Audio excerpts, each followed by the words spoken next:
And here we go. Sports! I listen to you guys all the time. It's awesome. I'm in the mood for one of your classic anecdotes. Give yourselves a round of applause.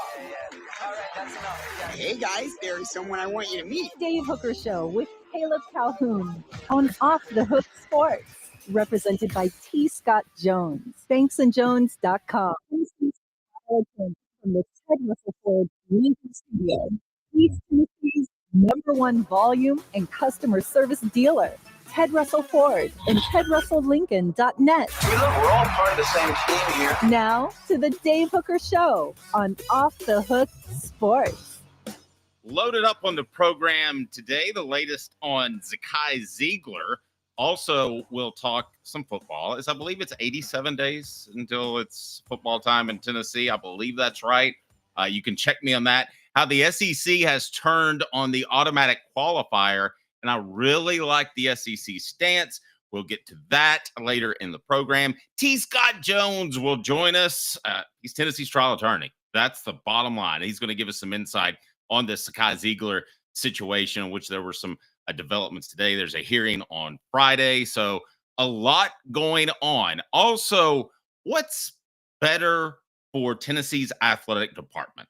Is it baseball, which is 2 wins away from going to the College World Series, or is it women's basketball, which I haven't checked the TV ratings, but we'll get into that and determine who helps the most? Because really, when it comes down to it, it's about football. That's your revenue generator, and to some extent basketball.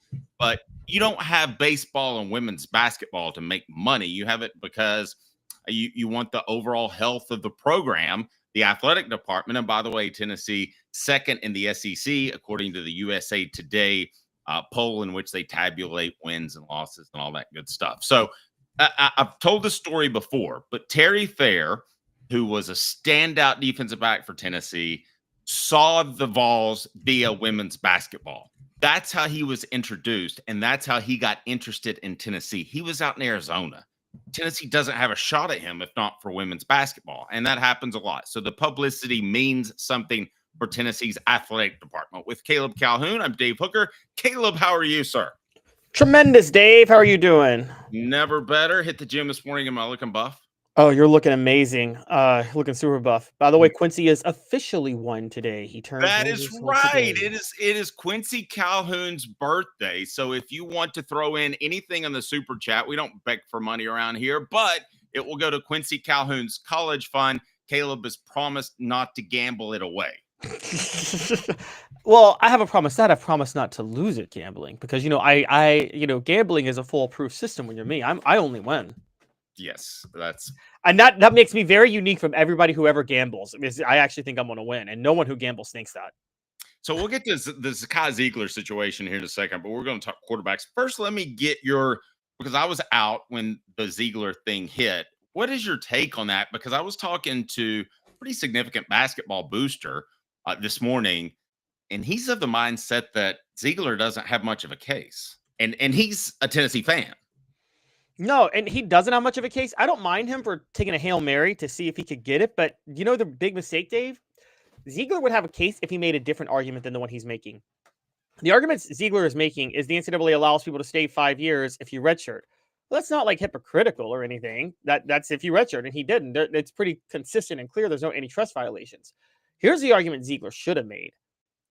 If you remember, Zeigler reclassified into the 2021 recruiting class. He was supposed to be in the 2022 recruiting class, and he enrolled a year early. I made the argument that if you choose to enroll a year early, if you are able to complete all your coursework in high school a year early and graduate and then enroll in a year of college a year before you should, I make the argument that you should get 5 years to play at that point. That should be Zeigler's case. I bet you he wins the case. Just because the NCAA has no spine because they've been beaten down. I think they'll end up settling or doing something different to get out of this and just let him play. The kid just to maintain their legitimacy. Yes. I don't think the NCAA wants to fight anybody. All right. So on the program, we'll talk to T. Scott Jones about Zakai Zeigler. We've got a lot going on. We're going to talk Tennessee's quarterback situation. Are you aware that Tennessee had a bit of a quarterback issue last month, Caleb? Just a little bit, you know. Just a little bit. The guy I said was created in a lab to play the offense, hit the transfer portal. So it's basically like Tommy Frazier transferring from Nebraska. Today's tough question brought to you by Banks & Jones, Tennessee's trial attorney, banksandjones.com, as we broadcast live from the Ted Russell Ford Lincoln Studios, East Tennessee's largest volume dealer. All right, Tennessee's quarterback situation it's been met with more optimism than I would have figured, with Nico going out and Joey Iaquilar coming in. Georgia has an interesting quarterback situation in which they lost a high-profile quarterback as well. So we'll ask the question, which one is worse? Is it Georgia's quarterback situation or is it Tennessee's quarterback situation? Today's tough question. We'll make that a poll question as well on the YouTube page. Please click the thumbs up button. We appreciate it when you like and subscribe. We love your comments as well. The great ones will be put up on the board so everybody can see them. Today's tough question brought to you by Banks & Jones, Tennessee's trial attorney, banksandjones.com. Who has the worst quarterback situation? Is it Tennessee or Georgia? Let's lay it out there first with what Tennessee has. Tennessee has a true freshman. They have a sophomore, and they have Joey Iaquilar, who most people think will start. Georgia's quarterback situation. Break that down for us, and then we'll get to today's tough question and that production element. Yeah, so Georgia's quarterback situation, after losing Carson Beck to Miami, they have Gunnar Stockton, who started for them last year in the playoff and lost. And then they have 3 freshmen, Ryan Puglisi, Hezekiah Millender, and Ryan Montgomery are their guys. They basically have nobody with any true experience playing the sport at this college level.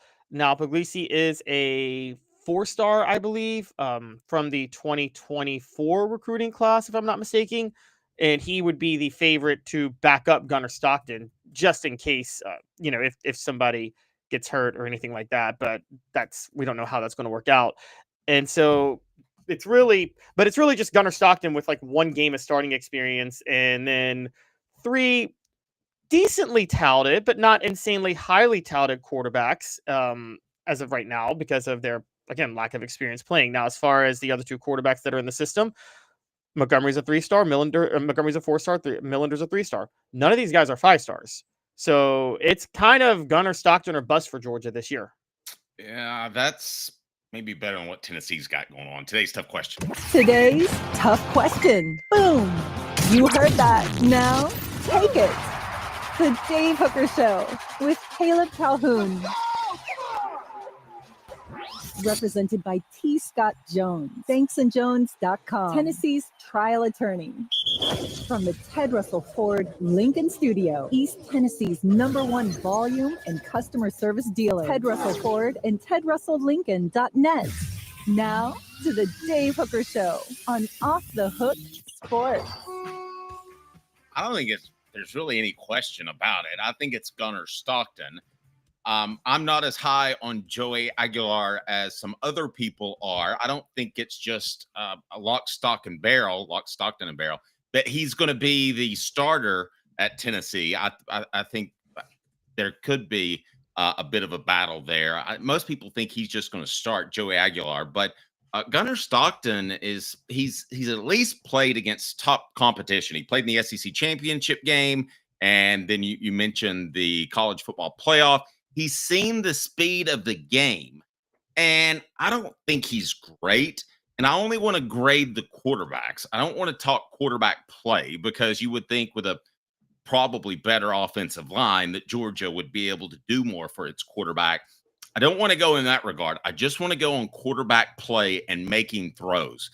Caleb, I don't think it's really close. I think it's Gunnar Stockton. You see, I would have said that with you before going into last year's college football playoff. But I don't think there is any debate that Gunnar Stockton really, really, really underachieved in that one playoff game against Notre Dame. Now, Notre Dame, I know you and I have questions about Marcus Freeman, but is a great defensive coach, came out with a great game plan against Gunnar Stockton as a first-year starter. So, but having seen what I saw in that game, I don't I disagree. I'm pretty high on Tennessee having a better quarterback situation for this reason.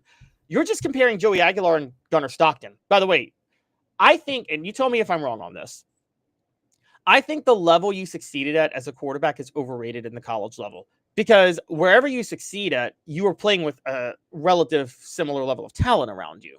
So, I mean, I think if you're a quarterback and you ball out at Appalachian State, you're capable of balling out in the SEC. The talent around you, the level of play elevates.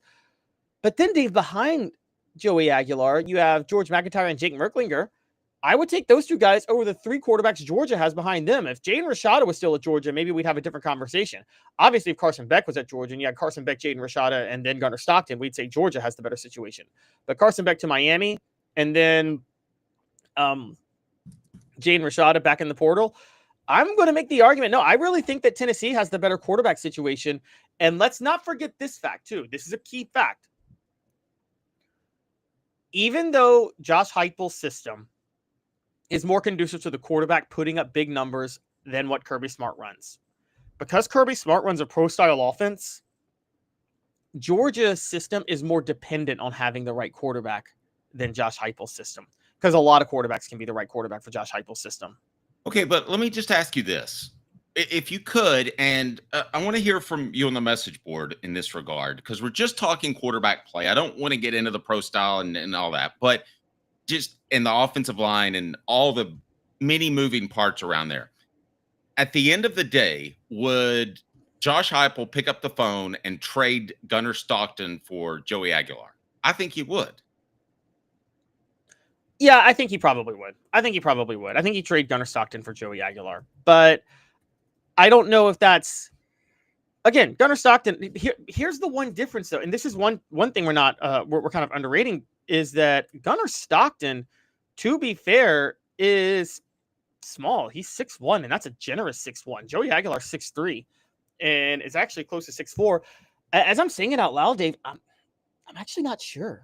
Now, Josh Heupel might, because Josh Heupel values what Gunnar Stockton can do more than what Joey Aguilar can do. But I think what Joey Aguilar can do is actually better for what Josh Heupel's system needs. Look, I'm reevaluating what I think about Josh Heupel's system, Dave. And let me say what I mean by that.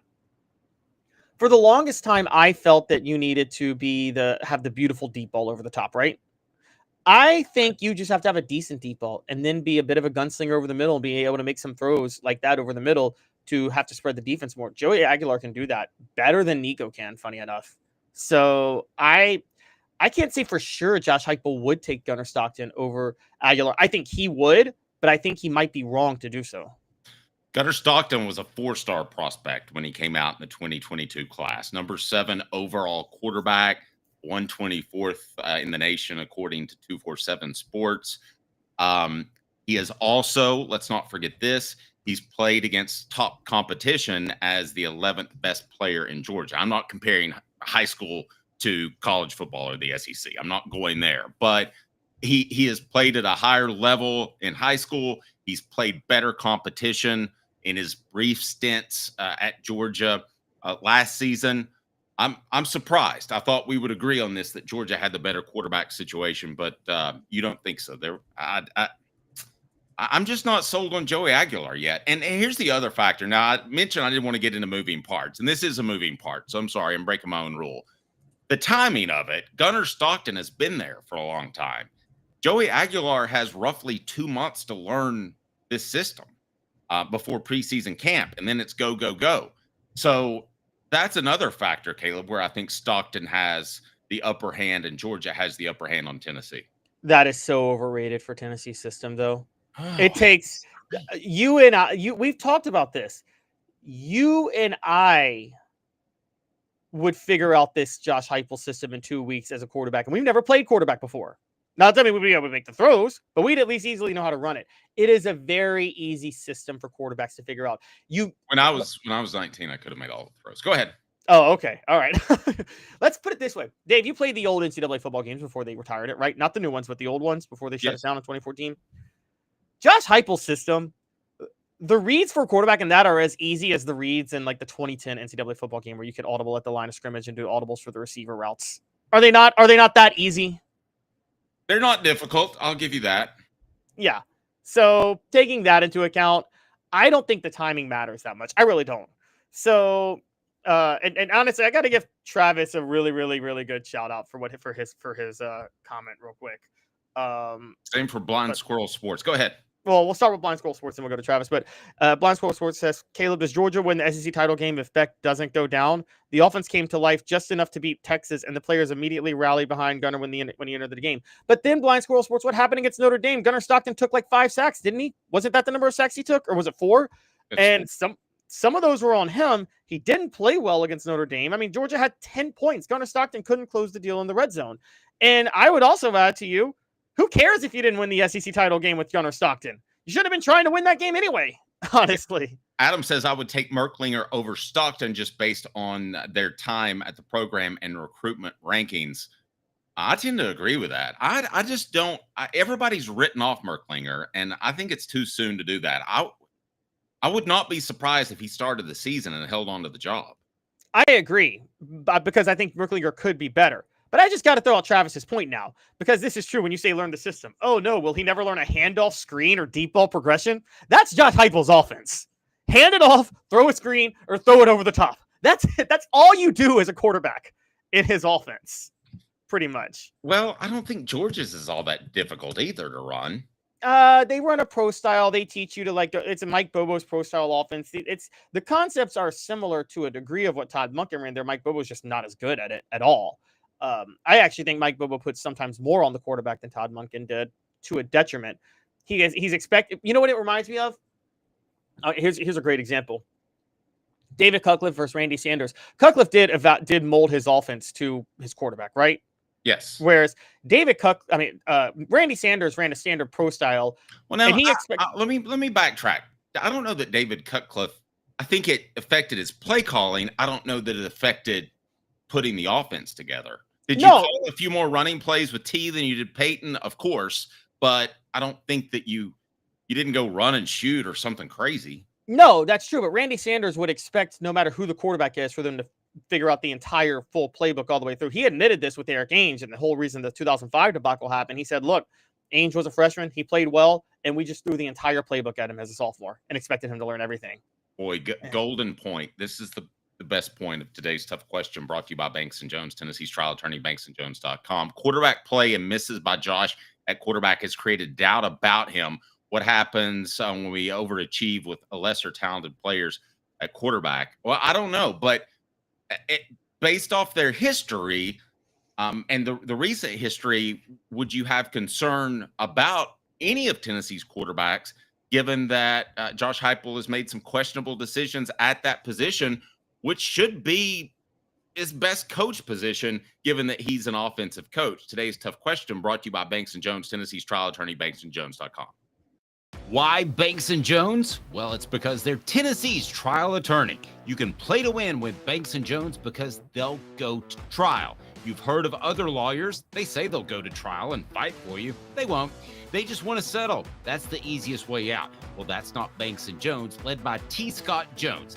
They won't settle. They'll go to trial for you. Tennessee's trial attorney. They play to win. Truly, Tennessee's trial attorney when it comes to criminal defense or personal injury. Why settle? It's Banks & Jones. T. Scott. If I would have said this following the 2022 season, you would have said Dave's been boozing it up before the show. Who do you have more faith in as far as recruiting quarterbacks and tabbing quarterbacks to be the starter? Kirby Smart or Josh Heupel? Who do I have more faith in? Yes. I have more faith in, believe it or not, Kirby Smart to evaluate the quarterbacks. But I've been screaming. Look, have I not been screaming this from the rooftop, Dave, for 3 years now, that Josh Heupel does not evaluate quarterbacks well? That's just a flaw in his game. And it's funny because he's a great quarterbacks coach. Look, some people are this way. I mean, some people are great at coaching what you give them, but they can't evaluate. That's why Tennessee, I've been screaming this from the rooftop, they've got to get a GM and tell Josh Heupel, you coach ball. You let us pick the talent for you, because he can't evaluate talent to save his life. And that's fine. That's a weakness of his. And it's not a necessary strength anymore for coaches because you can get a GM. Look, Bill Belichick can't evaluate talent. and he's arguably the Bill greatest Belichick coach. Can't evaluate talent. No, he can't evaluate talent. He got fired from New England because he just missed on draft picks consistently. Okay, He took that center from Chattanooga. How'd that work out in the first round? He did. I've never. I don't know that I've ever seen a center go in the first round. That's a good. I don't know. That was especially from Chattanooga, UTC. Yeah, no, that's true. And what else did he? I mean, look at the receivers he went for regularly, time after time. We give him credit because Tom Brady fell into his lap. But everybody talks about that. Oh, he fell Tom Brady. Dave, they took Tom Brady in the 6th round. It wasn't like they were like going all in to get Tom Brady and they knew he was going to be that good. Okay. Yeah, I mean, they got a guy who had an uber work ethic that was just determined to succeed, and probably falling to the 6th round is what motivated him further. No, you had no idea you were even getting a starter with Tom Brady. Yeah, exactly. And even Bill Belichick admitted that. He said, 2000, we just wasted a roster spot on him because we thought maybe he could be good if he improved, but they didn't think he was going to be what you can't tell me they thought he was going to be what he was. I mean, look, there are some players you draft that you expect them to be what they are, but like Tom Brady was not one of those guys. And so, but that doesn't mean Bill Belichick's not a great coach. The same holds true with Josh Heupel. He can be a great play caller. He can be great at developing a system and changing that system creatively to stay ahead of the curve. But at the same time, he doesn't pick the right quarterbacks for his system. He just doesn't. He falls in love with the deep ball because, and this is the truth, and you know this, Dave, Josh Heupel, the number one thing he wants is he wants to hit those deep balls over the top. He wants to hit like 4 a game if he can. Travis says T.O. went to UTC, albeit not a center, but he didn't know he was going to UTC. He thought he was going to the University of Tennessee, and he showed up and he wears all the orange. Did that really happen? Yes, that really happened. I'm one of many reporters. I'll go ahead and share this with you, and talk show host, that has made T.O. cry with some very pointed questions. Pretty proud of that. Because remember, he didn't go to the Hall of Fame, so he stopped by a radio show I was doing, the Hall of Fame induction. He did his own thing in Chattanooga. It was bizarre. And got him to tear up a little bit. I was pretty proud of that. That is kind of crazy. Now, here's another what if. It's not difficult. You want to talk about one heck of an athlete in person. Goodness gracious. That guy's not stopped working out. Well, what if he had gone to Tennessee? Because he would have been on that 93 Tennessee team where Heath Shuler was a runner-up for a Heisman. Could you imagine Heath Shuler throwing to T.O.? Yeah, he would have been good, no question about it. And I'd say T.O. would have been happier. Now, a point Travis made real quick. No team in the SEC has a GM. Well, Oklahoma does. But I don't think that's reason not to do it. I think it's reason to be ahead of the curve. What the H right now is brought to you by our friends at Rick Terry Jewelry Design. They want to be your jeweler. And we get into Jason Witten. And I'll probably tell my anecdote about Jason Witten getting moved from defensive end to tight end at some point. I'm also going to share some insight as to what happened when he fell in the draft to the 3rd round. He was torpedoed, and I'll tell you about that. But his son, Cooper, is one heck of a prospect. And Cooper, from what I have been told, has shown up at times, not even as a visitor, just sat in the stands with Robert Peace's son. They've showed up together. They are fans of the program. But there's a lot of background with Jason Witten that let's get into right now. Number one, he was moved from defensive end to tight end. He was lied to in recruiting. I'm not going to point fingers, but that's a fact. So I don't know that Jason Witten remembers his time, even though it worked out at tight end, that fondly. And then when he left a year early and left early for the NFL, he fell to the 3rd round. I was told by a couple of very well-placed sources that at least one of Tennessee's coaches torpedoed Jason Witten, saying he's not ready for the NFL, and that's why he fell. Told that to NFL scouts behind closed doors. Caleb, I don't know that Jason Witten being a Vol and Cooper being a legacy really helps Tennessee all that much. As a matter of fact, it might actually work against them. Yeah, I think it does. And you know this is the case because Tennessee's recruiting Cooper Witten. And for those who don't know, he's a 5-star 2027 linebacker. Austin Price was on 104.5 The Zone on Tuesday morning, and he talked about how Tennessee's recruiting Jason Witten. And the reason I'm making a point out of this is because Austin Price said something very illuminating. He said, quote, I think Tennessee is obviously right there at or near the top. I think he's very conscious to really push the don't assume I'm going to Tennessee because my dad went there. Now, I hear that from a lot of legacy kids, and rightfully so. They're their own person. They have to be treated as such. Just because dad went there doesn't mean they're automatically going to go there. But Tennessee is not recruiting him like that. Tennessee's recruiting him as if his name is Cooper Smith or Cooper Johnson, just a very generic name, not Witten. Now, Dave, love Austin Price's work. He wouldn't say that unless someone made a point to him that they're trying to separate Cooper from his legacy, or are they? Wouldn't he? Well, it's an interesting situation. I've been around this a lot with various ties, Eric Berry, his brothers. I could go on and on and on of guys that I thought that Butch Jones went out of his way to take legacy guys because it got the fans excited, even though maybe they weren't the best player on the board, which I always thought was incredibly silly. And I do think there's something to be said with a young man that wants to make a name for himself. So I don't think you necessarily want to recruit him as, oh, come on and follow in your dad's footsteps. I think you want to recruit him with about everything else, and you leave fandom out of it. And Jason Witten is a very, I'm trying to think of the word, that he thinks things out. He takes his time. And I think his son is going to do that as well. I think at the end of the day, the best thing Tennessee can do to recruit Cooper Witten is win 10 or 11 games this season. I think he'll want to play for a winner. I think that he'll want a program that can develop his skills at tight end. And I think Tennessee has been able to do that. I think they've done a great job in player development at that position.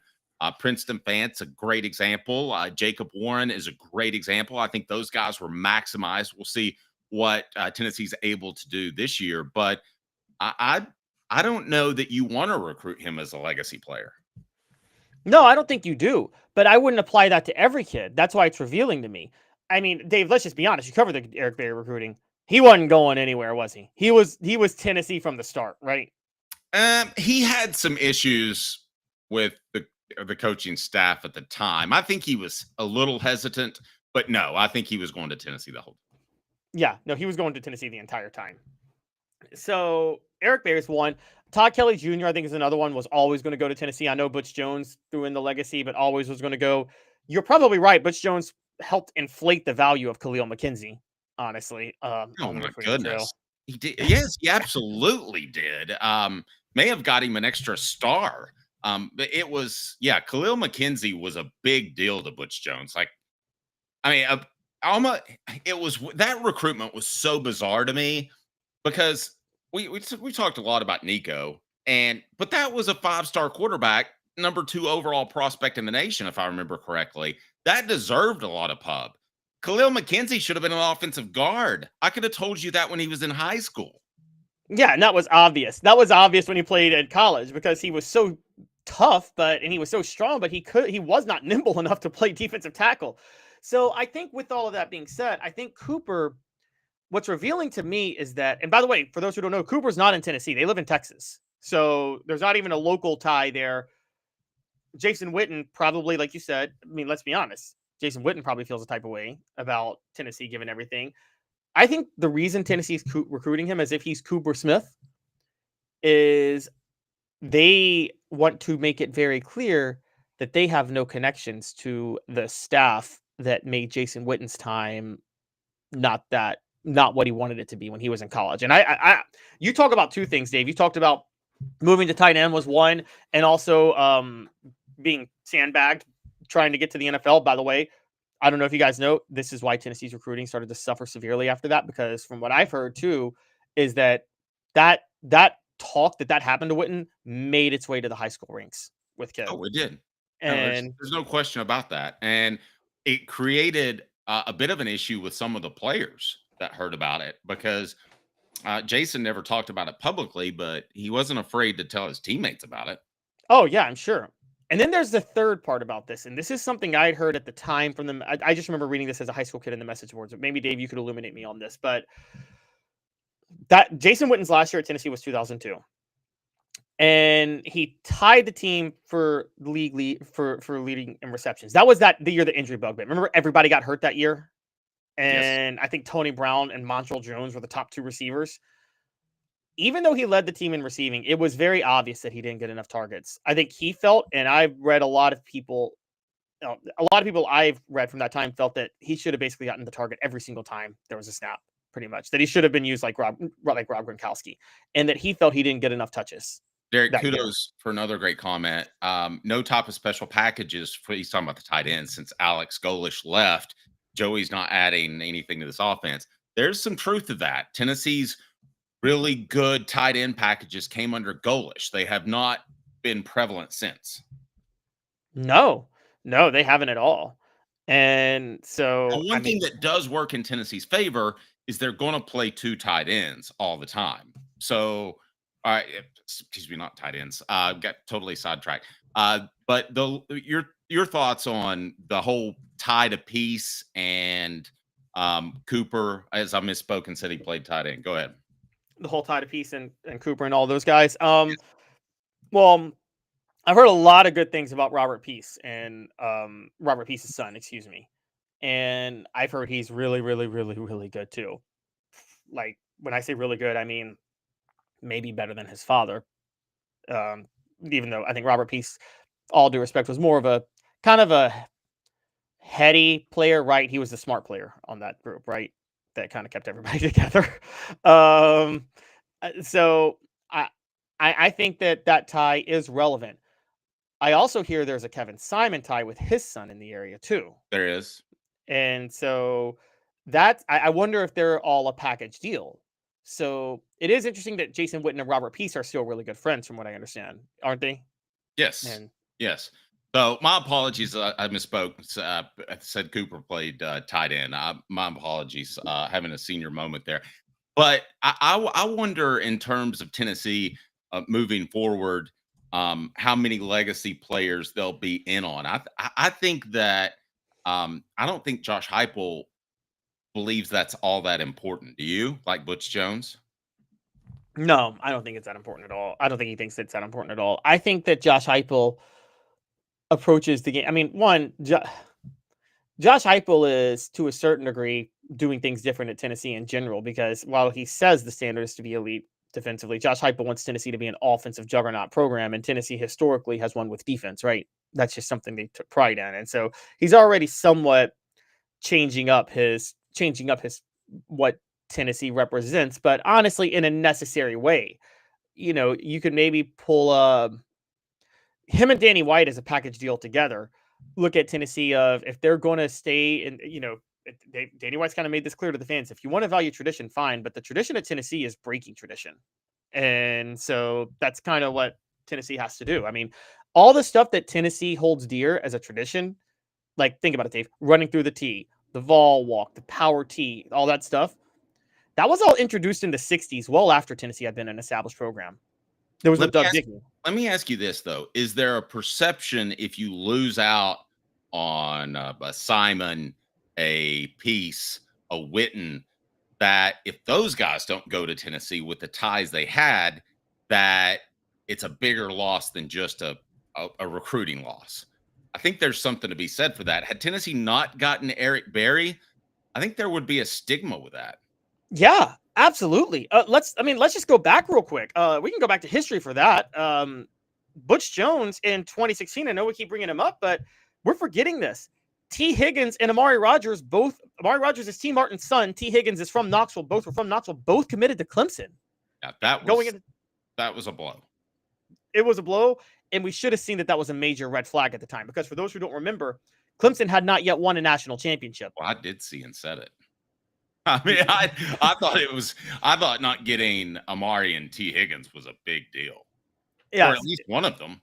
And they must have been friends too, and maybe that's why T. Higgins went. Amari didn't go because, I'll just be honest, and you've told me this, Butch Jones had no problem giving T. Martin a fake interview and not giving him an offer, and then letting T. Martin take all the blame for not accepting a job with Tennessee at that time, when Butch Jones never really offered him a job. No, I don't even know why he interviewed him. The show represented by Banks & Jones, Tennessee's trial attorney, banksandjones.com. Coming up this day in Tennessee sports history, baseball or women's basketball. What's a bigger deal in terms of building Tennessee's athletic department, which really means building football? It's as simple as that. The SEC on the automatic qualifier, I like the direction they're going. T. Scott Jones will join us a little bit later to talk the latest on the Zakai Zeigler situation. Again, the show represented by Banks & Jones, Tennessee's trial attorney, banksandjones.com. We broadcast live from the Ted Russell Ford Lincoln Studios, East Tennessee's largest volume dealer. Absolutely cannot beat them. They are phenomenal, and the selection, unbelievable. Used, pre-owned, certified, or you can go new. They've got it. If you want it, they've got it. They'll be able to find whatever you need. Again, the show represented by Banks & Jones, Tennessee's trial attorney, banksandjones.com. A very good this day in Tennessee sports history coming up on Quincy Calhoun's 1-year birthday. Last year. Stay tuned off the Hook Sports. It's a new year, a new day, and Ted Russell Lincoln has an exciting new offer to share.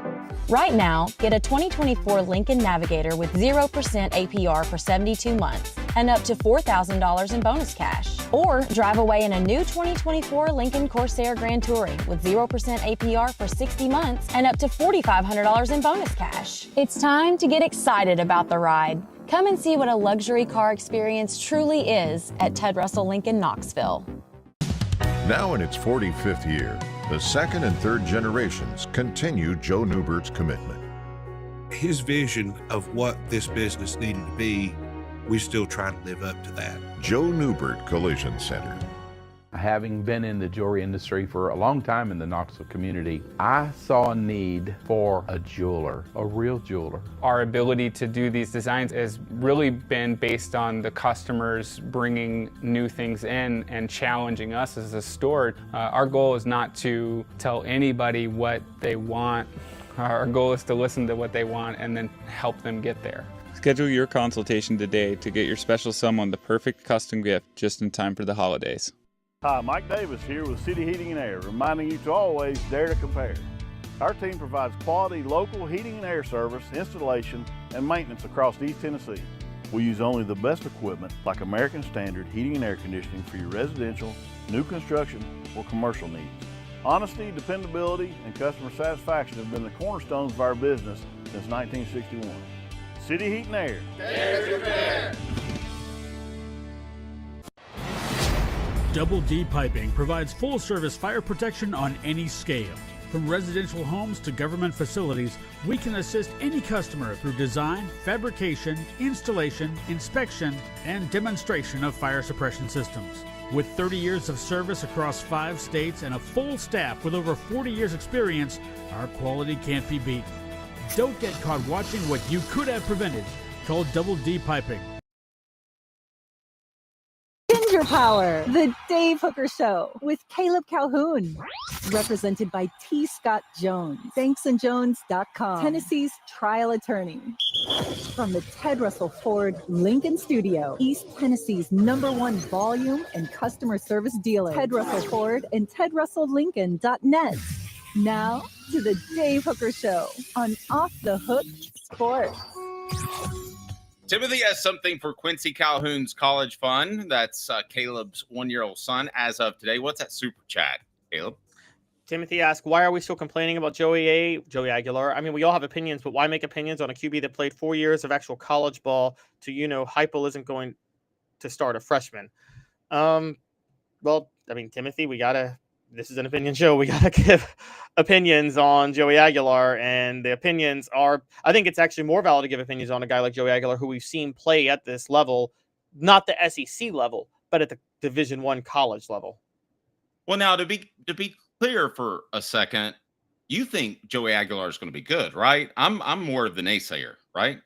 Yes, because I think, look, and I'm sticking with this. I think the biggest drawback for Tennessee to this point has been the receivers weren't what they needed to be. Even under Joe Milton.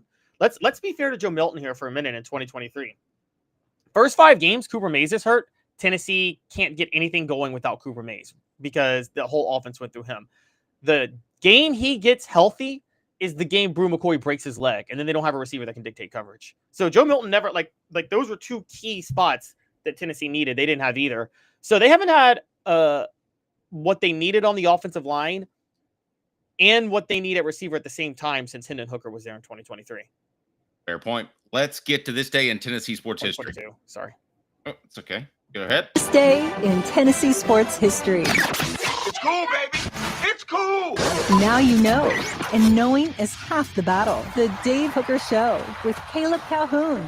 Off the Hook Sports. All right, this day in Tennessee sports history. Caleb, what do you got for us? On this day, way back in 2017, the great Al Wilson was finally inducted into not the College Football Hall of Fame, but the Tennessee Sports Hall of Fame.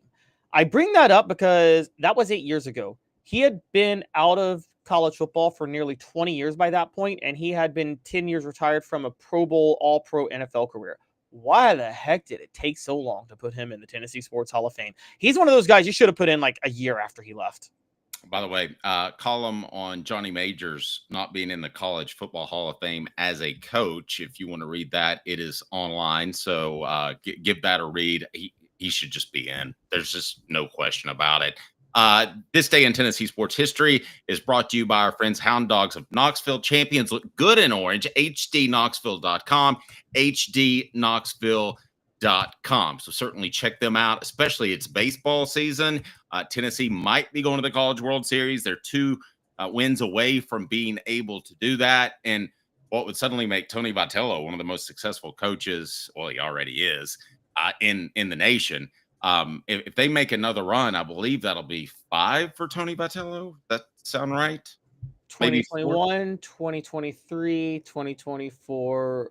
It'll be 4 for Tony Vitello. Okay, 4. So that's pretty impressive. Nobody else is in that position, is in that ilk. I think most in the nation is 2. I'm pretty sure about that. Again, the show represented by Banks & Jones, Tennessee's trial attorney, banksandjones.com, broadcasting live from the Ted Russell Ford Lincoln Studios. East Tennessee's largest volume dealer. They've got what you want, and you'll feel fantastic when you drive off the lot. You'll absolutely love it. 4 Downs is now, and it's brought to you by our friends at Ted Russell Ford Lincoln on Parkside Drive and on Kingston Pike. Come on, guys, it's game time. 4 downs. Can you count? 4 downs. 1, 2, 3, 4. The Dave Hooker Show with Caleb Calhoun. Represented by T. Scott Jones. Banksandjones.com. Tennessee's trial attorney. From the Ted Russell Ford Lincoln Studio, East Tennessee's #1 volume and customer service dealer. Ted Russell Ford and TedRussellLincoln.net. Now to the Dave Hooker Show on Off the Hook Sports. Before we break down the 4 downs, I just want to get into the general topic, Caleb, and that is, do you think that baseball or women's basketball is a bigger factor in terms of helping Tennessee's athletic department through exposure, which then helps Tennessee's football team? Women's basketball. I hardcore believe that it's women's basketball. I'm pretty strong on that women's basketball matters more than baseball for Tennessee. See, I don't think so, because at the end of the day, I think there are going to be some people who just don't follow women's sports. And I'm not saying you should or shouldn't. That's up to you. But males are the better of the athletes, the 2 genders. And I think yes, but there's also a lot of people, particularly younger people, who just don't follow baseball, period. It's true. That's true. I mean, it's such a dying sport. It does tend to take over, though, at times. I'll find myself watching it. If you go to a sports bar or restaurant, it's always on. Especially Tennessee suddenly has something to do for students that might be on campus during the summer, fans that want to come out. I mean, they're selling that thing out. Women's basketball had, if we're talking Pat Summitt, yes, bigger impact. She transcended the sport. She transcended all sports. But right now, I think it's baseball. I think they'd rather have them be successful and get the exposure for the football team as opposed to Tennessee's women's basketball program. I'm flipped on that. I think it's the complete other side. Yeah. Okay. Here's the thing. Here's what I'll give you. The College World Series has done a better marketing job to make it a more valuable, like, who doesn't want to go to that? It looks like the most fun thing in the world, right? And so I'm not going to take anything away from that. I guess where I'm landing is, and we talked about this yesterday, 90% of why you'd want to go to the College World Series is to not even watch the games, honestly. Like, whereas women's basketball it's in March, it's tied to the men's NCAA tournament. If you're watching it, you're actually watching it. So I think that's where the difference becomes. And that's why I think Tennessee would much rather be elite in women's basketball. But we're putting up the poll question right now, and we'll see what people say. Because, again, I'm not the traditionalist that everybody else. Well, I am actually a traditionalist, but I understand when there's a need to let it go. But if you're a traditionalist, you're picking the Lady Vols over baseball, right? Yeah. Now I will tell this story again, because I've told it before, so I apologize if you don't want to hear it again. But here it goes. Terry Fair, who I did a show with for a year, he only was interested in Tennessee because of the women's basketball program that he saw when he was a junior or senior in high school out in Arizona. They don't get Terry Fair if not for Tennessee's women's basketball program. So this stuff does matter. These are non-revenue sports. So at the end of the day, the ledger sheet doesn't reflect it, but they do matter in terms of building a program. Oh, yeah, they absolutely matter in terms of building a program. They also complicate things a little bit because if one program's successful, they're going to start to fight and ask for more funding than maybe they should get. And that's when all of a sudden the fight happens a little bit. And so we're going to see how that works. But I think also you have to remember in Tennessee's case specifically, women's basketball has a very unique fan base that it's got its own entire demographic of fans that is just totally different from the rest of the athletic program in Tennessee. What do you mean by that? I mean, there are people that only follow Tennessee women's basketball. This is true. And don't give two you-know-whats about the football or men's basketball or baseball programs. There are some that are even resentful because the football program gets so much support, which it should. Again, it's your revenue sport. I don't care if you win 80 national championships and have the greatest coach ever, which Tennessee arguably did with Pat Summitt. It doesn't matter. At the end of the day, you've got to throw more at football, don't you? I don't care how successful the women's basketball program. Yeah, no, you have to throw more at football. Football's. I mean, Fulmer used to say football's the engine that drives the train. The other sports matter, but football's the engine that drives the train. It ain't just the engine. Okay, football is like, I don't know, Dave, you're more of a car guy than I am. I'm not much of a car guy, but football's like 5 different parts of a car, including the engine, before you get to something else, right? Yeah, pretty much. Now, Orange Blood, I think, misread me. He said, Dave, I'm not sure you can compare the collegiate sports environment from 30 years ago to this era. No, I was just making the point that you do get promotion that helps football through other sports. He went on to say the appeal nowadays is more driven by baseball and men's basketball, in my opinion. I agree. Caleb, you take issue with Orange Blood. I think he may have quoted me instead of you, but you're the one that's arguing women's basketball. Here's the point. Here's one of the things that's relevant. And Dave, you talked about this with, the college football playoff and the SEC and ESPN. Baseball actually as a game probably draws more ratings than women's basketball. But what sport's more likely to be a narrative on the talk shows during the day? Women's basketball. I mean, I will give you that. Yeah. Yeah. And so part of this is, it's the same with like something like hockey. The NHL, big draw, great for fans. It's not a great sport to talk about. I know that's weird to say, but it's like, it's harder to it's very easy to manufacture women's basketball debates. Is this player or this player better? You know what I mean? It's like, it's not as easy for baseball or hockey in that regard. So women's basketball drives narratives. And if you're not a revenue sport, driving the narrative is, wouldn't you rather see Tennessee be talked about on, First Take or Pardon the Interruption or whatever? What's more likely to get them talked about on that regularly? Having an elite talent in women's basketball or having an elite talent in baseball? Who in baseball has generated the coverage Caitlin Clark's generated the last 2 years? And I want to give you this, Caleb. I'm going to support your argument, even though I disagree with it. The College World Series gets about 1.6 million or so viewers. Whereas the national championship game between UConn and South Carolina got about 8.6 million viewers. That's a significant difference. That is a huge difference. You're right. That's a huge difference. So, but again, I think though that when you're talking about Pat Summitt the 30 years ago, I think that you're talking about somebody that absolutely transcended the sport. All right, 4 Downs brought to you now by our fantastic friends that are just right down the road on Parkside Drive and Kingston Pike. It is 4 Downs brought to you by Ted Russell Ford Lincoln as we broadcast live from the Ted Russell Ford Lincoln studios. Coop, what should people do? Coop. Cooper Mays here. Hit like and subscribe. There we go. Coop here. First down. All right, first down revenue. Well, neither sport's making money. right, but I'm saying, should that be a factor in where Tennessee invests more money? How about that? If they're both losing money, is the question, how much are they losing? My understanding, and I could be wrong on this, you know more than me, but my understanding that Lady Vols are at least revenue neutral, aren't they?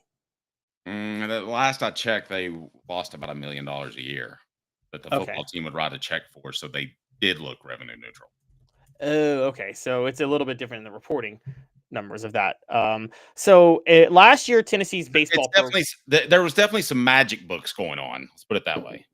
Okay, that's fair. So last year, Tennessee's baseball program generated over $4.3 million in revenue. Now that doesn't include expenses, so we have no idea how much it costs to, for the baseball program to be effective. But the Tennessee women's basketball program generated straight at $4 million in revenue.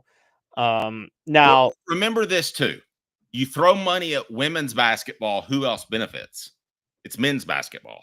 So they're redoing, I don't know if you know this, but they're redoing a good portion of Thompson Bowling Arena, and it's going to benefit the men's program as well. So you throw money at baseball, but there's a separate softball stadium. So that doesn't help any other sport.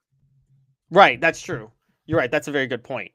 And which is super relevant for what we're talking about here. So as far as I'm aware, I can't pull this up exactly, but Tennessee's women's basketball program did operate at a deficit in fiscal year 2024. And so with that, I would just venture to say, just up front, Tennessee baseball, let's just say, is slightly better on revenue now.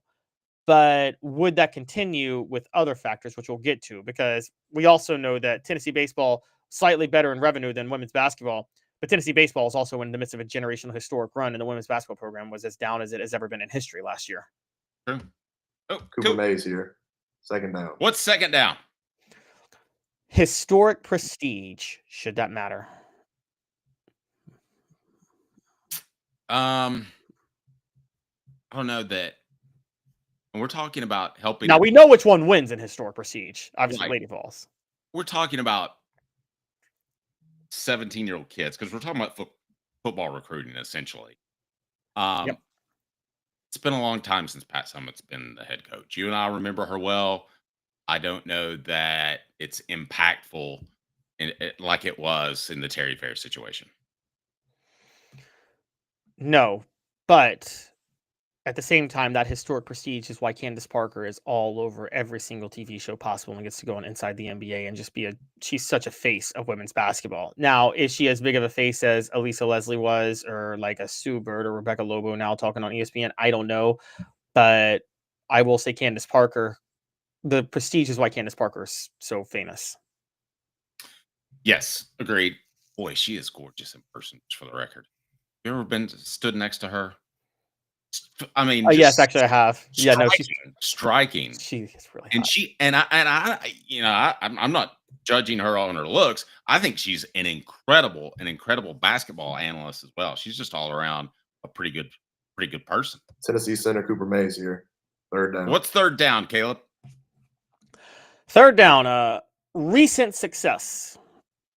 Now, baseball wins. How much of a factor is that? Because you know this, Dave, and one of the rules of investing in business is don't overreact to recent success, right? Well, I'm not going to overreact, but I think it's a factor. I think seeing them in the College World Series, I think is a big factor. I agree. I think that matters. I think that It doesn't outweigh revenue, but I think it does matter. Well, you have to factor this in as well. If the women's basketball program flames out in the first round of the NCAA tournament and the baseball program goes to the College World Series, I mean, it depends the success level that each program has as to how much exposure they will then have. Right. Which is why I think baseball is generating more revenue right now, is because the success baseball's had has been leaps and bounds better than women's basketball. But the recent success, we have to say that, yes, baseball wins, and baseball wins pretty significantly, which is why it's worth a vote to say that, okay, you spend more on baseball because, I mean, basically put it this way, Dave. If you're Danny White and you're determining how to spend this money, do you just reward the sport that's been more productive? Like, do you say baseball's been better recently? They've earned the right to get more money. Go off the rails a little bit. You want to read Steve's comment? Steve watches women's volleyball. Those shorts do it. All SEC center Cooper Mays here. 4th down. What's 4th down? 4th down is future success. I don't know where you're going with this one. That's why I wanted you to read it. I think the Lady Vols have baseball beaten future success as good as I think the baseball program is with Tony Vitello. Oh, come on, Caleb. The Lady Vols have the best coaching hire in women's basketball right now in Kim Caldwell, who is running the most entertaining system out there that has not been tested at this level. Whoa. Would, if you brought me Dawn Staley, Gina Oriema, she was created in a lab. Now, I'm not saying that. She wasn't for Tennessee, funny enough. But if you put Dawn Staley, Kim Caldwell, and Gina Oriema in front of me and said I have to pick a coach, I'm picking Kim Caldwell right now. She's running a perfect system. She is loading up on talent. She's got the #1 recruiting class coming in, the most entertaining women's basketball team you'll ever watch. Okay? They are a draw. And baseball is such a crapshoot, Dave. You know this, Dave. Baseball is such a crapshoot. You can be the #1 seed in the NCAA tournament every single year and lose every single year. I mean, it is not crazy for by far the best team to constantly lose. You don't know yet if Tennessee baseball will just be like the Braves were in the 90s and the 2000s, where they won the division every single year. They had the best team at least 5 of those times, and they got 1 World Series out of it. Well, that very well could happen because of the silliness of the postseason, the way it's set up. Exactly. It's not the same with the women's basketball NCAA tournament. You have the best team. Chances are you're winning it all. And Kim Caldwell, in a year or two, is likely to have the best team in women's basketball. Man, why is everybody talking about volleyball players in their shorts? I mean, what if Quincy Calhoun was listening? That would be awful. Caleb, you don't want to present that to your family, the short shorts that volleyball players wear. Why do they have to be so short, for the record? I have no idea. I have no idea what the volleyball program is. Woefully short. Hot or cold? Right now, brought to you by our friends at Sports Treasures. Sports Treasures, man, if you haven't been there, you'll be absolutely blown away. Like them on Facebook, carrying over 5 million Sports Treasures and so much more. Follow on Facebook for the best sports memorabilia daily updates. All right, Caleb, the latest on automatic qualifiers. Let me tell you where I stand. And I don't know that a decision is going to be made anytime soon, but automatic qualifiers into the college football playoff. There are some people that want everybody to be, they want 4 or 5 automatic qualifiers from the Big Ten and the SEC. There are others that don't want any automatic qualifiers other than conference champions. That's where I lean. I think it incentivizes winning the conference, but at the same time, you get simply the best dozen or 16 teams if they go to that. That's where I would go. Your power conferences, if you win that, you make it. I would actually maybe even consider a group of 5, potentially. But other than that, I just want a committee, or I'd actually prefer an equation, a formula, but I just want the 12 best teams. And I really don't care if they're in the Big Ten or SEC other than the champions. Yes. So basically going into last week, so let's put this out. 12-team playoff this year. There is a 100% guarantee that it's going to expand to 14 or 16 next year. The SEC and Big Ten completely control the playoff. Everybody else that's taken part, the SEC and the Big Ten are just saying, we're welcoming you in, but we don't have to.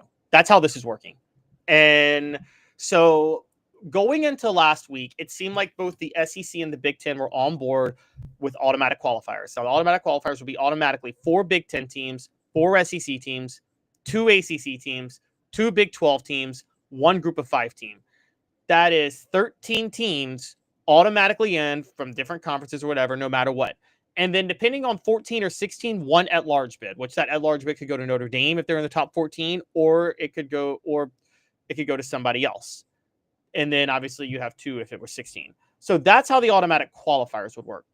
The SEC last week seemed to be on board with the Big Ten for that. But then spring meetings in Destin happened, and things got contentious with Greg Sankey. And walking out of those spring meetings, the SEC is now no longer on board with the automatic qualifiers model. They're on board with your model, Dave, which is 5 automatic conference champions, the top 5 conference champions, which gets you the Power 4 teams in, ACC, Big 12, SEC, and Big 10, and then a group of 5 champions. So the top 5 conference champions, and then the top 11 teams after that. Basically, that's the model. Is the group of 5 thing going to happen? Group of 5 is in. No matter, they're going to have a team. They're going to have a team in, no matter what. So I mean, I like it to give them a shot, but I think they're going to get the stuffing beat out. Well, that's why they're doing it. The reason the SEC wants the group of 5 team to get in is so they can shut up about complaining, and no one can complain about the lack of legitimacy when they get the what beat out of them. I don't think that's going to go well for those guys. I hate that. I mean, I don't think it'll go much better for the ACC. They're closer to the group of 5 than they are the SEC or Big 10.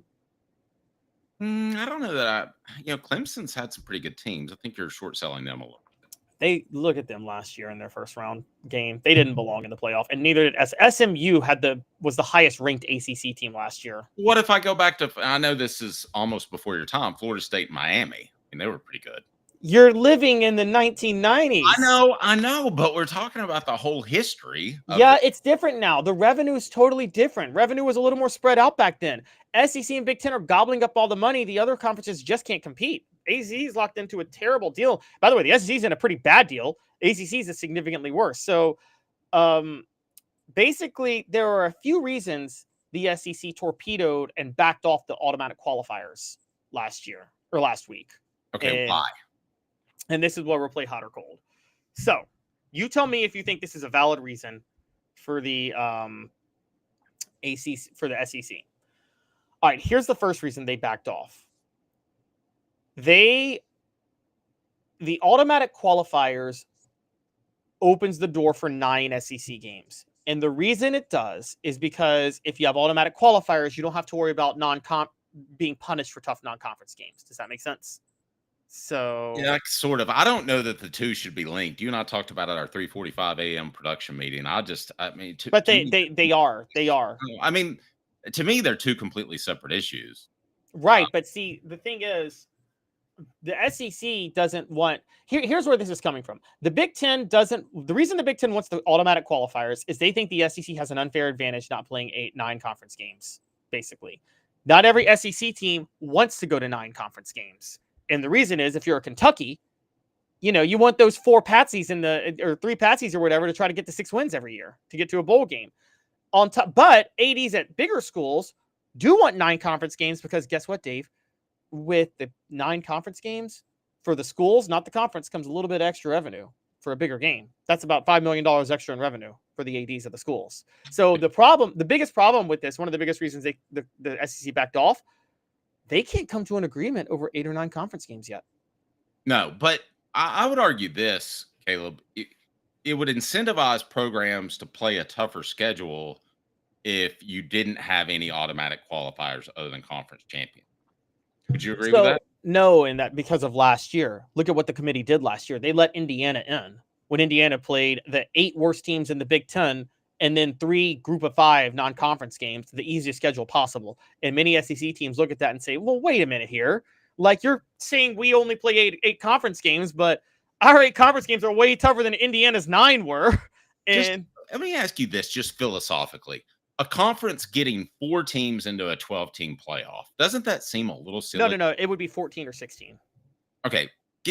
Nevertheless, that's 25% of the playoff from one conference. Yeah, but Dave, let's be honest. The SEC, here's the thing. The SEC and Big Ten are going to have 4 teams in every year anyway. I mean, in a 14-team playoff, if you just straight seeded 1 through 14 or even did automatic conference champions, the SEC and Big Ten would have 4 of those teams each. I'll just tell you that. The message board has been fantastic. It's been a mix of volleyball, shorts, and Special Olympics. So, Dave, just curious before we move on, are you hot or cold on that? You are cold on that as any reason to back out of any sort of college football playoff, right? the number of conference. I'm hot on conference champions making it. No automatic qualifiers other than that, except for the group of 5. I'm also hot on 9 conference games because it legitimizes everyone's schedule. And who doesn't want to see more SEC versus SEC at the end of the day? Do you want to see Tennessee play Mississippi State, which isn't marquee, but it's better than Tennessee playing Chattanooga? But you're cold on those 2 things being linked, is what I'm saying. Yes. I don't understand that at all. Quick super. Yeah. Okay. Okay. He looks at Joey Aguilar like Diego Pavia. Interesting conversation to have. I could see that. I could see that, Timothy, which would be a very good sign for Tennessee. They didn't go get Diego Pavia. That's actually a good point. All right. Another one. Here's another reason the SEC was turned off the automatic qualifier.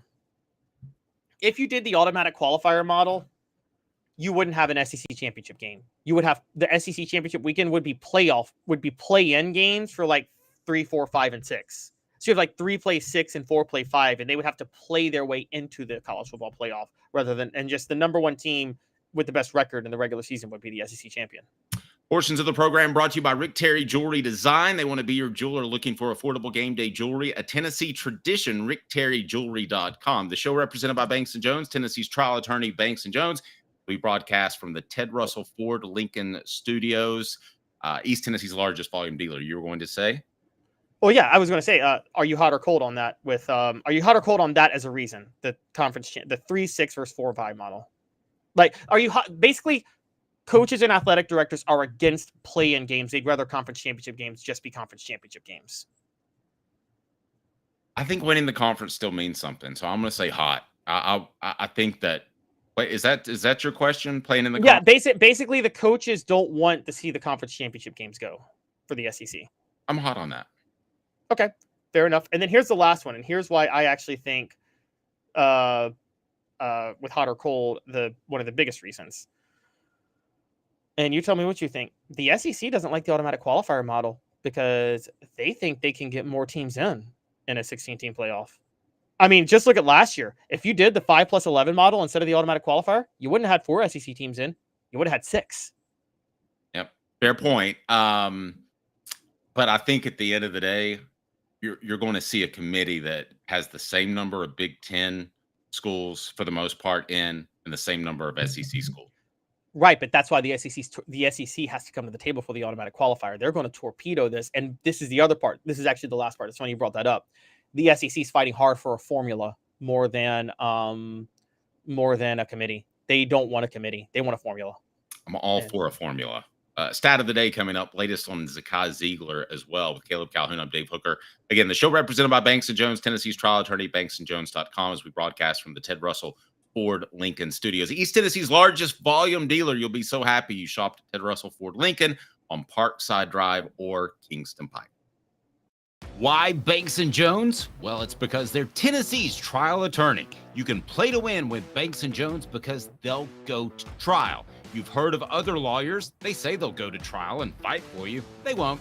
They just want to settle. That's the easiest way out. Well, that's not Banks & Jones, led by T. Scott Jones. They won't settle. They'll go to trial for you. Tennessee's trial attorney. They play to win. Truly, Tennessee's trial attorney when it comes to criminal defense or personal injury. Why settle? It's Banks & Jones. T. Scott Jones. banksandjones.com. Now in its 45th year, the second and third generations continue Joe Newbert's commitment. His vision of what this business needed to be, we still try to live up to that. Joe Newbert Collision Center. Community banking is about location and much more. It's about family. We reside in your community. We are a part of your community. At Commercial Bank, our commitment extends beyond the walls of our branches. It's displayed each day in the opportunities we provide, the money we give back, and the time we commit, all to help improve the lives of the people, families, and businesses that make our communities great. Commercial Bank, life made better. Hi, Mike Davis here with City Heating and Air, reminding you to always dare to compare. Our team provides quality local heating and air service, installation, and maintenance across East Tennessee. We use only the best equipment like American Standard heating and air conditioning for your residential, new construction, or commercial needs. Honesty, dependability, and customer satisfaction have been the cornerstones of our business since 1961. City Heat and Air. There's your pair. Are you ready to get strong? At NFC, we offer top-notch weight training and functional fitness, so you can build strength and improve your performance. Join today at nfc1.com or stop by any one of our 7. Stat of the day. They never lie. Or do they? Stat of the day. The Dave Hooker Show with Calhoun, Off the Hook Sports. Stat of the day might be the number of seasons that Zakai Zeigler has played for Tennessee. Now with the Department of Justice weighing in, T. Scott Jones from Banks & Jones will join us a little bit later to talk about that Zeigler lawsuit for his extra year of eligibility. I don't think he should get it, but I think the NCAA is scared. All right, Caleb, stat of the day. With Tennessee advancing to the Super Regionals in baseball, they officially finished in the top 16 in every sport, in the 5 major sports. And let me explain what I mean by that. Tennessee football made the college football playoff, which is officially the top 12 teams, right? Yes. Tennessee basketball made it to the Elite 8, so they made it past the Sweet 16. Tennessee women's basketball made the Sweet 16. Tennessee softball made the Women's College World Series, and Tennessee baseball has made the Super Regionals, which is the final 16 teams. That is the first time in history that the program finished in the top 16 in all 5 of those sports. That's pretty good. Repeat that. With Tennessee making the Super Regionals in baseball, they have guaranteed that they will finish in the top 16 this year in football, basketball, women's basketball, baseball, and softball. First time in history they will have finished in the top 16 in all 5 sports in a year. Pretty good. I got another stat of the day, just because it's news, and it's number 2. University of Tennessee finished in 2nd place in the USA Today SEC All Sports title race. So that's how are they not number 1? Good question. Well, they are number 2, I believe, for the 2nd year in a row. You want to pull up and see who number 1 is? Let's see. Couldn't pull that up, and I just know that Tennessee was number 2, which was very significant. We broadcast live from the Ted Russell Ford Lincoln Studios, East Tennessee's largest volume dealer. So much for the tease. Texas is number 1.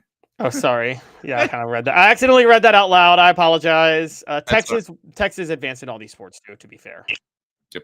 All right, let's get to our very special guest we're excited about. We're going to talk about this Zakai Zeigler situation with a legal perspective from Tennessee's trial attorney. It is T. Scott Jones, banksandjones.com, the show represented by Banks & Jones. Hello, how are you, sir? Hey, spectacular, my friends. How are y'all? Never better. Always dapper. Let me ask you, just on surface level, before we dig into some specifics, what's your take on Zakai Zeigler? I know that you're a big basketball guy as well, big Tennessee guy. What's your take on Zakai Zeigler trying to get an extra year of eligibility? Well, I mean, first and foremost, I love Zakai. I mean, you talk about the heart of a lion, of all for life. I can understand, appreciate that. And as a rabid UT fan, and particularly a basketball fan, I hope he is successful. So with that qualifier, obviously we're going to talk a little bit about what my legal opinion is concerning the same. And, it's kind of one of those statements along the lines of what I learned as a child about Christmas. If ifs and buts were candy and nuts, we'd have a wonderful holiday. So I don't know. There's a lot of ifs and buts in this particular situation. Yeah. So T. Scott Jones, what I'm reading is Zakai Zeigler is trying to say it's hypocritical for the NCAA to not let him stay 5 years when they let players who redshirt stay 5 years. But I don't see where that's hypocritical at all. What would his argument be? Well, I mean, I guess it's the quintessential "it's not fair" argument. I think the reality of it is albeit all the love in the world for Zakai and his legal team, the reality of it is he's likely not NBA material. So his opportunity to earn money is limited to effectively his NIL deals and things of that nature. But, redshirt was there originally, albeit, we've kind of purloined it into when you come in as a freshman, we redshirt you. It was there, dealing with injuries, folks that like the first game of the season got injured or something of that nature. But, when you play 30 plus games in a season for 4 years, where's it going to end? I think, albeit I'm not necessarily the biggest fan of the NCAA, I think in this particular situation, I think they probably have the better claim. That doesn't mean I don't like Zakai. It doesn't mean that I don't want him back. It's just the reality of the situation. I'm going to go down goofy lane to make an extreme point. If Zakai Zeigler was to win this case and somebody else won a case where they get a 6th year, what would prevent somebody from continuing to win those cases, get a 7th, 8th year? What would prevent an NFL guy that doesn't make a team from coming back to college, and it's essentially just the minor leagues? I don't want to go in that direction, but with all that's happened in the past couple of years, I can't say it's completely off the table. Yeah, I think you're seeing that. We talked earlier, about all these NIL deals and things of that nature, and kind of where we're going to see the ceiling, so to speak, on it.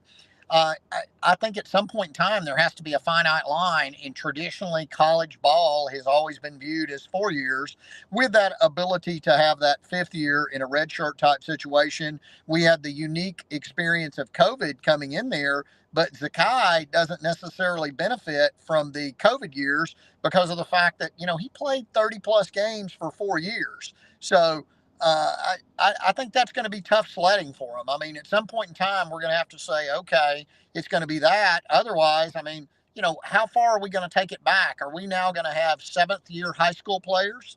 At some point in time, where's the line drawn?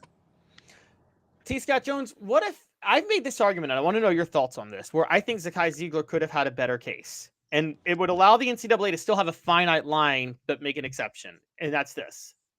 Zakai Zeigler reclassified into the 2021 recruiting class. He was initially a 2022 recruit. So he enrolled in college a year early because he finished all his high school coursework a year early.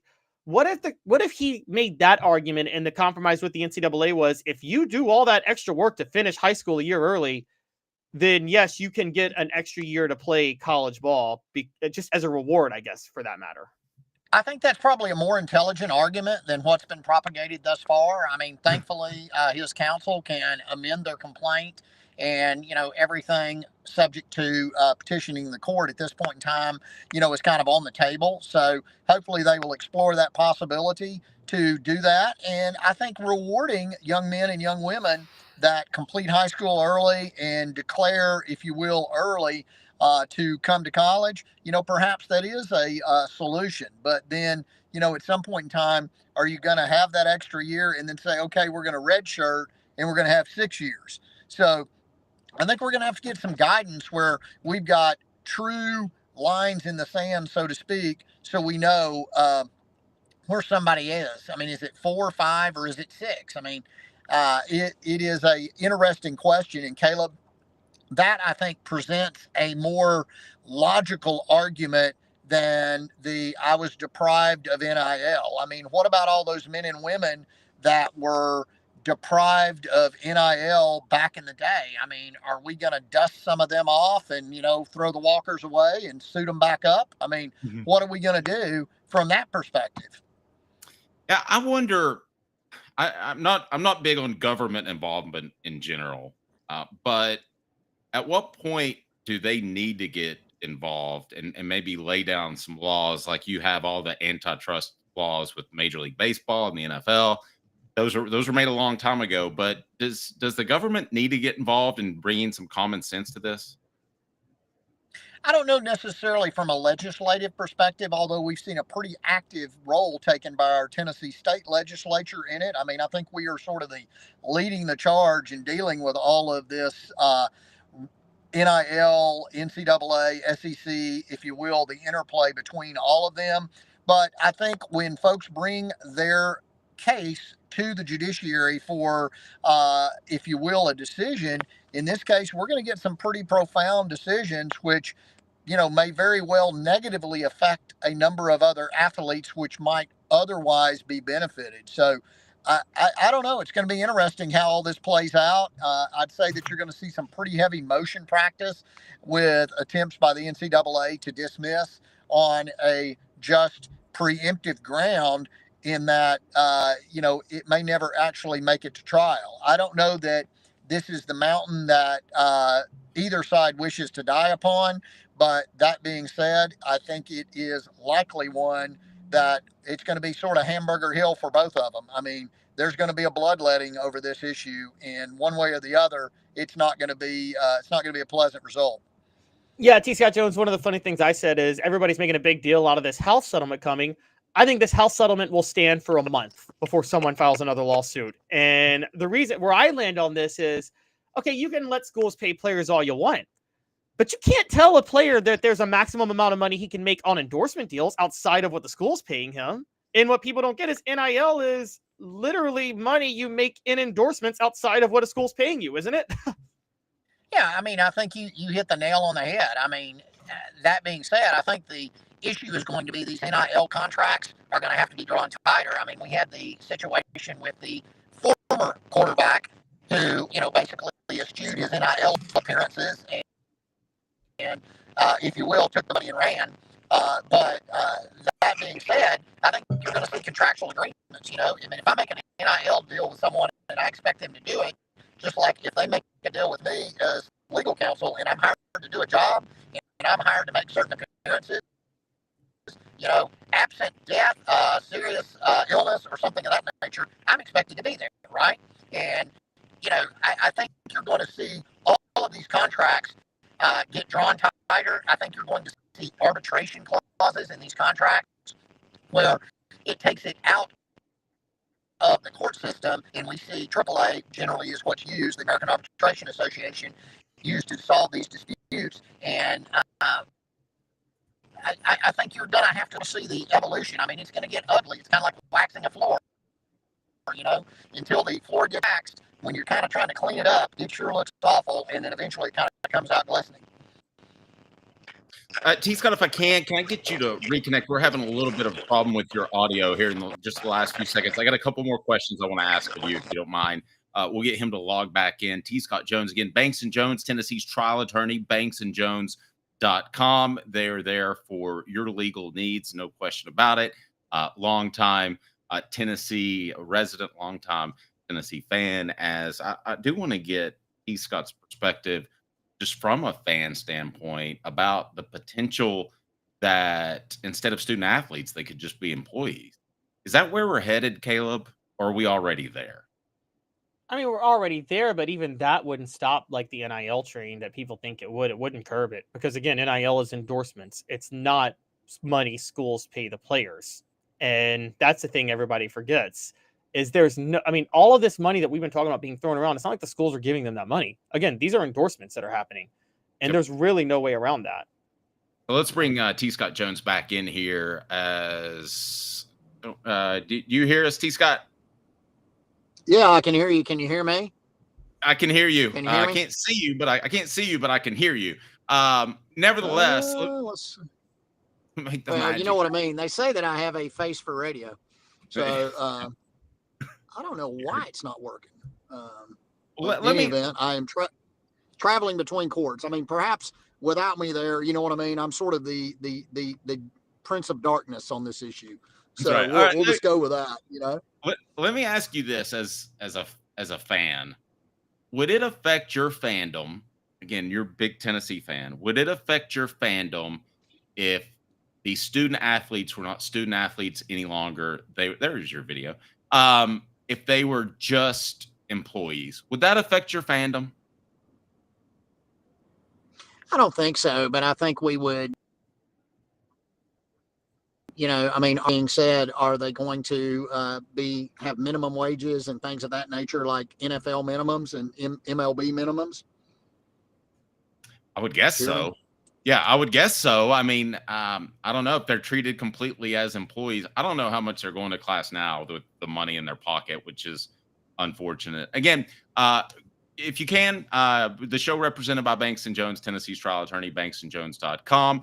What all services do you offer, and why are you the best option? I say it every day, several times a day, but if you want to share personally.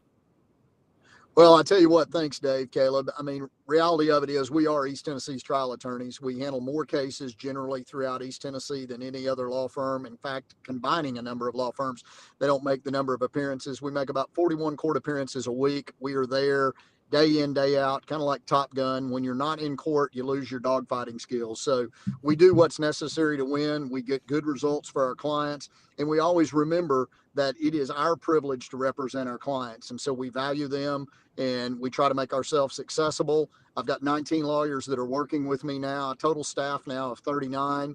So we do what's necessary to get the result that the individual wants within the limits of what's possible in the courts of law. Great stuff. T. Scott, we greatly appreciate you and what you do for the community and for us as well. Have a blessed day, sir. Thank you, my friend. Play to win. Bye-bye. Thank you. Play to win. T. Scott Jones, Banks & Jones, Tennessee's trial attorney, banksandjones.com. We broadcast live from the Ted Russell Ford Lincoln Studios, East Tennessee's largest volume dealer, there on Parkside Drive. And also, don't forget, you can check them out on Kingston Pike. That's where I bought my Jeep. I drove away very, very happy because they're just phenomenal people. They took care of me there at the Kingston Pike location. Absolutely love my Jeep. Got an incredible value on that, and just can't say enough about Andy White and all those guys. Stay tuned. What do we got coming up next, Caleb? That pretty much wraps up the show for the most part. I don't think so.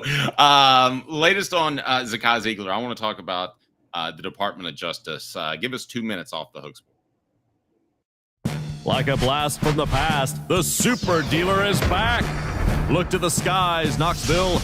The super dealer is fighting for price, service, and the American made. Ted Russell Ford is East Tennessee's #1 volume Ford dealer. Save up to $4,350 on a new Ford F-150 XLT, or get into a new Ford Ranger XLT with no payments for 90 days. Come see the super dealer today at either Ted Russell Ford location, Parkside Drive, or Kingston Pike. Sports Treasures in North Knoxville is one of the South's largest sports cards and memorabilia dealers, featuring over 10 million sports cards from vintage to modern. Sports Treasures carries a full line of hobby boxes, singles, autographed memorabilia, Tennessee Vols collectibles, fan cave decorations, and so much more. See a museum full of collectibles at Sports Treasures, 4819 North Broadway in Fountain City, and Sports Treasures on Facebook. Sports Treasures, where the real sports fan goes to shop. Community banking is about location and much more. It's about family. We reside in your community. We are a part of your community. At Commercial Bank, our commitment extends beyond the walls of our branches. It's displayed each day in the opportunities we provide, the money we give back, and the time we commit, all to help improve the lives of the people, families, and businesses that make our communities great. Commercial Bank, life made better. Double D Piping provides full-service fire protection on any scale. From residential homes to government facilities, we can assist any customer through design, fabrication, installation, inspection, and demonstration of fire suppression systems. With 30 years of service across 5 states and a full staff with over 40 years experience, our quality can't be beaten. Don't get caught watching what you could have prevented. Call Double D Piping. Frank, like the name, but serious or something. The Dave Hooker Show with Calhoun, represented by T. Scott Jones, banksandjones.com, Tennessee's trial attorney. From the Ted Russell Ford Lincoln Studio, East Tennessee's #1 volume and customer service dealer, Ted Russell Ford and TedRussellLincoln.net. Now to the Dave Hooker Show on Off the Hook Sports. All right. So I'm not a big fan of government involvement in most things.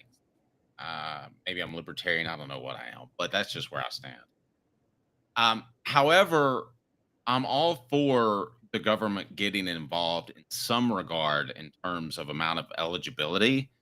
and how long a player can be at a particular school or in college. Because I don't think it's far-fetched to say that an NFL player might not make a team and come back to college one day. I don't think that's absolutely off the table. I want it off the table. Don't get me wrong. So your thoughts, the Department of Justice shared some thoughts on the Zakai Zeigler situation, which I never thought I would say that. But the report pointed out that if schools don't limit years of participation, they could use more experienced players gaining an advantage and discouraging other teams from fielding younger players. It also said that a lack of eligibility rules could lead to a blurred line between college and professional sports, potentially reducing consumer demand. I think this is a real issue, Caleb, that the NCAA or somebody, whoever runs the athletics side of that now, that you've got to do something, Caleb. You've got to take control of this, or it's going to go off the rails. I think in this case, they just need to rule in favor of the NCAA. I actually don't think there's much of a fight that has to happen because, I mean, I am a big antitrust guy, but in my argument, I don't think there's anything that the NCAA is vying antitrust laws on this. But do you think, would you like for the NCAA, I'm sorry, the federal government to come to the NCAA and say, I don't know if this would be considered an antitrust law or not, but say essentially you have 5 years to play 5. That's what you have, and you can't go beyond that, and that's law. So you can't violate that. Because right now it's not law, it's a rule. Well, yeah, no, here's my thing. No, I think the NCAA should be allowed to just have the rules, and then players want to sue, they can sue. But what I would say is the NCAA should stop caving, and the court should rule on the side of the players. The NCAA should. I think the NCAA eligibility rules are mostly fine. I've never really had a problem with them. I don't think I need the federal government to step in for that because the NCAA rule, they just need to let the NCAA keep this rule in place. This is an NCAA rule that doesn't violate antitrust laws. So, I mean, I don't really have a problem with it. So I think that's all that really has to happen. I do think my problem is people are asking the government to get involved, and they're asking them to get involved in ways that is ridiculous because they want the government to curb the NIL spending on players, which is absolutely illegal. But yeah, no, I don't think you need. I think the NCAA having a rule is fine. If players want to challenge it, they can challenge it. The government just needs to side with them, or the Supreme Court needs to side with the player with the NCAA on this because they're not violating any rules. It typically takes you 4 years to graduate college. For many kids, it takes 5 now. Set your eligibility at that. Call it a day. 5 for 5. I agree. I don't understand the red shirt, why it's still applicable. I think that clearly limits a player's ability to make NIL money if he's not on the field. Mark says, yes, there should be some structure. I agree, but the courts have said no. They haven't said no to structure. They've said no to the NCAA telling players they couldn't get paid, and they should have said no to that because the NCAA was literally stealing money from players. If it turns into AAA, Caleb, I think you've got a problem. Honestly, though, we're a college football show. College football's already gone down the path of turning into AAA. That happened the minute everybody decided to have an expanded playoff and have the SEC and Big Ten take over everything and not have conferences and not have it inherently regional. That is way down the road. You're the one who wants the super conference, Dave. You want the effective minor league NFL. Well, I still don't think there's a difference between a super conference with players that are 18 to 22 and have limited eligibility and a bunch of dudes who are in their early 30s and can't make an NFL team. That's what scares me. No, I get what you're saying, but I don't think there's no violation. The courts will side with the NCAA on this, and they should. Zakai shouldn't win his case. I'm sorry, he shouldn't. That's the way I would land on this. Well, Dylan says this, and Dylan, I agree with you philosophically. When you get the government involved, you can expect a crapshoot that is going to get dragged out for years. You're probably right. If there's any Supreme Court justices or whoever that want to weigh in on this, it probably would take 5 years for it to go into effect. And could the government mess it up? Absolutely, they could. Yeah, but again, I don't think it's not. You can't mess this up. It's straightforward. The NCAA has an eligibility ruling. Does it or does it not violate antitrust? It does not violate antitrust. It clear as day doesn't violate antitrust. You realize how many places, Dave, in this country you can, temp jobs exist all over the country, right? Where you say, hey, temp jobs, temporary jobs. Like, yeah, temp jobs. If you're going to say eligibility, if you're going to say it's antitrust because it's limiting your NIL potential, then you're going to say temp jobs everywhere are antitrust violations. Well, that's just a stupid idea. The NCAA is going to side. The courts will side with the NCAA on this. I don't know. I'm concerned, and I'm concerned that Zeigler's case could, and the Vanderbilt kid, if you want to remind everybody about that, I feel like sliding downhill quickly here. The Vanderbilt one was about junior college, and the NCAA caved. I think the NCAA absolutely would have won that case with junior college too. So I think that was a mistake by the NCAA. So they shouldn't have caved on this. You think they won't cave again and again and again? I mean, that's the mistake. I don't think they should. I don't think they will, but I don't think it's a big deal. Like, if they don't cave, I think they'll win this in court.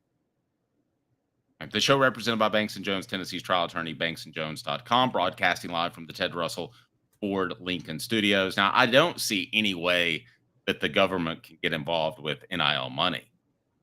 No, but that's what they're trying to do with the House settlement. And it's going to get, and they're asking Tennessee has a state law that would violate the rules of what the House settlement is going to be, because Dave, I don't know if you know this, there were rumors that Tennessee violated that basically there's rumors that Tennessee could get kicked out of the SEC because they're not going to violate the agreements all the conference want. They're not going to go along with the agreements all the conferences want the schools to go along with. Okay, so Adam says, he brings up a great point that kind of refutes my stance. You can't age discriminate on temp jobs. Yeah, you can't age discriminate in the NCAA. They could, a 40-year-old could play football if he's good enough. If he has, Chris Winkie was 27 and won a national title. That was bizarre. But it's not like it's about eligibility. It has nothing to do with age. Okay, the NFL age discriminates by saying you have to be out of high school for 3 years before you play. But that's it. Well, and you have the one and done rule, which I've always felt like the NBA. Yeah. NBA. Yeah, see, you can age discriminate there, but college football doesn't age discriminate, guys. That's a big misnomer. They don't. You can play in your 30s if you want. Boy, you think I could go out there and run around?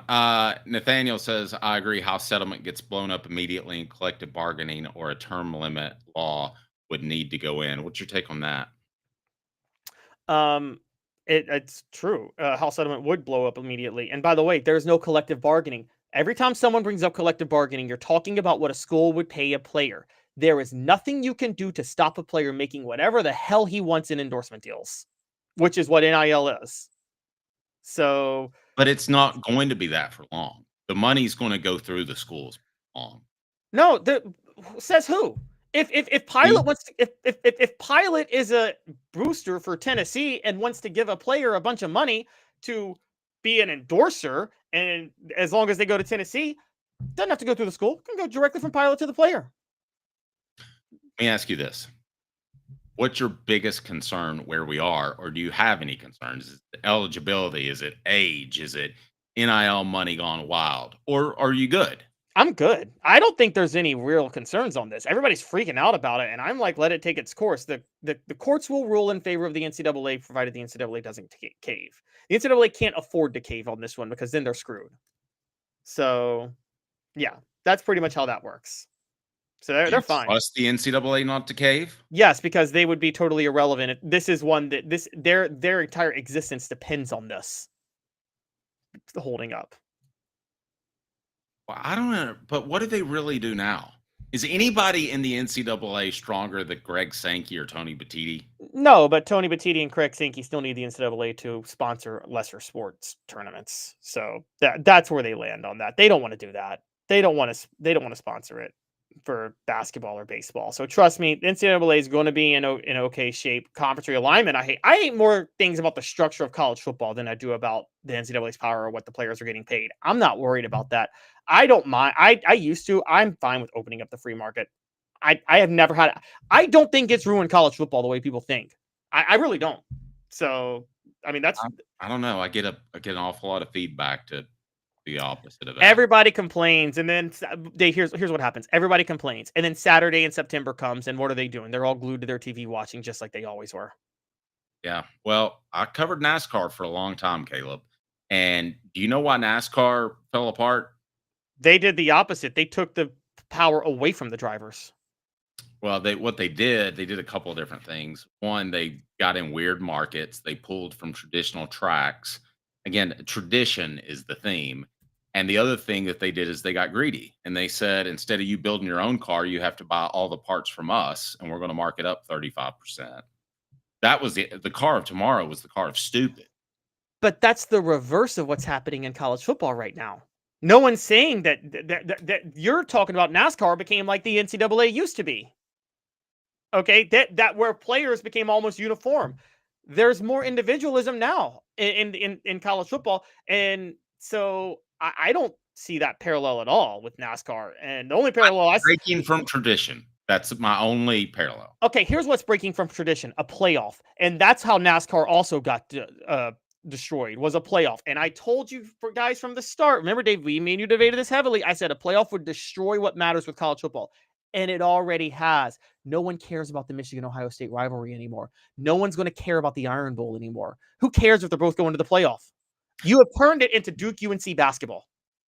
Mark says the product has not suffered. The games are great. Now, Derek says this, and we can do some research on this, said, Caleb, no one's glued to TV ratings have hit historic lows. Not during the regular season last year, but the playoff ratings were really, really, really bad. Not what they expected. And long-term, the playoff will kill the regular season TV ratings because the playoff, again, who cares when one plays two if they're both going to the playoff? No one cares. I don't care. And it was a complete, this is the problem with it. It was so utterly short-sighted. They sacrificed what's great about 3 months for what's great about 3 weeks. And so my issues are not what player pay. People complain about player pay. Here's the truth, Dave, when you talk about ratings and things like this. And this is what executives have to be good at. And this is what Greg Sankey's not good at, by the way. Fans don't know what they want. What they say they want most of the time with the sport, if it were implemented, it would make the sport worse, and then they would complain about that. And there's a reason sometimes administrators don't listen to fans. I mean, it is just to go back, for instance, Roger Goodell becomes commissioner of the NFL, and everybody's like, clean up the NFL. We need you to clean up these criminals in the NFL. And they wanted the NFL to be the policemen of the personal conduct of the NFL rather than the actual police and laws of their states. And guess what? You have led to more scandal, more inconsistencies, more wild issues like the Ray Rice situation because of that, because fans never think about the long-term implications. Look at fans now. They're complaining about the automatic qualifier format for the college football playoff. Well, what did you think was going to happen when you fought for an expansion? Of course, the SEC and the Big Ten were going to try to take over that. For Caleb Calhoun, I'm Dave Hooker. The show represented by Banks & Jones, Tennessee's trial attorney, banksandjones.com, broadcasting from the Ted Russell Ford Lincoln Studios. Have a fantastic, whatever it is where you're listening, day, evening, morning. We appreciate you. Click the like and subscribe button. Thanks to our friends at Rick Terry Jewelry Design. We'll be giving away a Garmin watch, the Great Race for 8. When we get to 8,000 subscribers, we'll draw out of the hat, and somebody's going to win a watch worth several $100s. Pretty nice watch. Orange as well. For Caleb